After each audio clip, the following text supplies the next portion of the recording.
လူသားတို့ရဲ့လောဘဟာဘလောက်အထိနှက်ဆိုင်တယ်လဲ16ရာစုရဲ့တနေ့မှာစပိန်နယ်ချယ်ရီဟာအမေဇွန်တောနယ်ထဲမှာရွှေရီနဲ့တိဆောက်ထားတဲ့မြို့တစ်မြို့ရှိတယ်ဆိုတဲ့သတင်းကိုကြားခဲ့ကြပါတယ်အဲ့ဒီမြို့ရဲ့အမည်က El Dorado ပေါ့ ဒန်ဒါကြီးအရာကအဲ့ဒီမျိုးမှာကြောက်တံပရမများတွေဟာလမ်းဘေးကခဲလုံးတွေလိုပေါ်များပြီးအဆောက်အဦတိုင်းဟာရွှေအစ်စ်တွေနဲ့တောက်ပနေတယ်လို့ဆိုပါတယ်ဒါပေမဲ့ဒီတရေနောက်ကိုလိုက်သွားတဲ့သူတိုင်းဟာရွှေကိုမတွေ့ကြရပဲ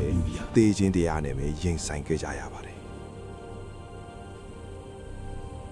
တကယ်တော့ El Dorado ဆိုတာမျိုးတစ်မျိုးမဟုတ်ပဲလူတစ်ယောက်ခဲ့ပါတယ်သူကတော့ချစ်ကြလူမျိုးစုတွေရဲ့ဘယင်းမှာထုံတန်းစင်လာရအဲ့ဒီဘယင်းဟာတကိုယ်လုံးကိုဆေးကတ်တဲ့အစေးတွေတုတ်လင်းပြီးရွှေမုတ်တွေနဲ့ဖုံးအုပ်လိုက်ပါတယ်သူဟာရွှေရောင်ဝင်းနေတဲ့ရွှေလူသား The Golden One အချစ်နဲ့ Guatavita ရေကန်ကြီးရဲ့အလဲကိုဖောင်နဲ့သွားပြီးသူ့စီမှာပါလာတဲ့ရွှေတဲ့ပစ္စည်းတွေကိုရေကန်နဲ့ပစ်ချပြီးနက်ပပုတ်ဓာတ်တွေကိုပူဇော်လေးရှိပါတယ်ဒီအကြောင်းကိုသိသွားတဲ့ဥယောပတိုက်သားတွေဟာရေကန်ထဲကရွှေတွေကိုရဖို့အတွက်ရေကန်တစ်ခုလုံးကိုခန်းချောက်ပစ်ဖို့ဒီစူးစမ်းခဲ့ကြပါတယ်။ယာနဲ့ချီတဲ့ကျွန်းတွေဟာရေနှုတ်မြောင်းတွေတူရင်အသက်ဆုံးရှုံးနေရပါတယ်။ဒါပေမဲ့သူတို့ရလိုက်တာကတော့ရွှေလက်ကောက်အနှင်းငယ်နဲ့အဖိုးမဖြတ်နိုင်တဲ့ကျင်းစာတွေပါပဲ။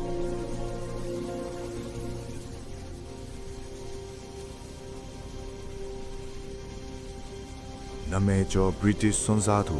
Sir Walter Raleigh ဟာ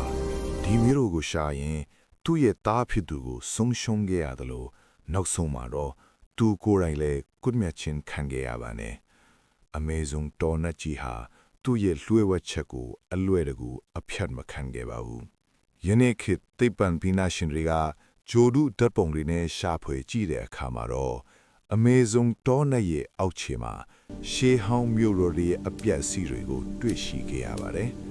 ဒါပေမဲ့ရွှေမြို့တော်ကတော့အခုထိပရေးလီပါပဲတကယ်တော့ El Dorado ဆိုတာမြေပုံပေါ်ကနေရာတစ်ခုလားဒါမှမဟုတ်လူသားတွေကိုဖျက်ဆီးမယ်လောဘရဲ့ပြရုပ်တစ်ခုလား